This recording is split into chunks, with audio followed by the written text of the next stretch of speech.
Pandian store சீரியல்ல அடுத்த வாரத்துக்கான எபிசோட்ல நம்ம சுகன்யா இருந்துட்டு சும்மா இருக்காம குமாருக்கு பொண்ணு பார்த்த விஷயத்த அரசிக்கிட்ட சொல்லவும் மீனா கிட்ட நல்லாவே வாங்கி கட்டிக்கிட்டாங்க. உங்களை யாரு அந்த வீட்டில் நடக்கிறத அரசிக்கிட்ட சொல்ல சொன்னாங்க, உங்களுக்கு அவ்வளோதான் மரியாதை அப்படின்ற மாதிரிலாம் சொல்லி எச்சரிக்கிறாங்க. பழனிவேல் கிட்ட சொன்னதுனால பழனிவேல் இருந்துட்டு சுகன்யா கிட்ட அந்த வீட்டில் குமாருக்கு என்னவோ இந்த வீட்டில் அரசிக்கு ஏதாவது ஒன்று ஆச்சுன்னா ஒன்று நானே சும்மா விடமாட்டேன் அப்படின்ற மாதிரி எச்சரிக்கிறாரு. அதுக்கு அடுத்ததாக பார்த்தீங்கன்னா சக்திவேல் ரொம்பவே கோவத்தில் இருக்காங்க.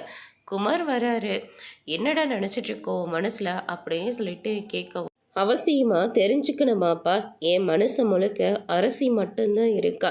எனக்கு நீங்கள் கல்யாணம் பண்ணி வைக்கணும்னு ஆசை இருந்தால் போய் நீங்கள் அத்தைக்கிட்ட போயிட்டு அரசியே எனக்காக பொண்ணு கேளுங்க அப்படின்ற மாதிரி குமார் சொல்லிடுறாங்க. இதை கேட்டோன்னு சக்திவேல் பயங்கரமாக ஷாக் ஆகுறாங்க. உனக்கு என்ன பைத்தியாவது பிடிச்சிருக்கா? ஒன்றும் இல்லாத அந்த பிச்சைக்கார குடும்பத்துலையடா பொண்ணு எடுக்க சொல்கிற.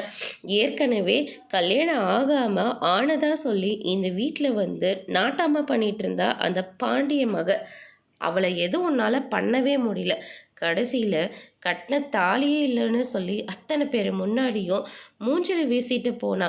இப்போ உன் மேலே கேஸ் வேற கொடுத்துருக்காங்க. இதெல்லாம் மறந்துட்டு பொண்ணு கேட்க சொல்கிறியா அப்படின்னு சொல்லிட்டு பிரச்சனை பண்ணுறாங்க. அதோடு முடிச்சிருக்கு.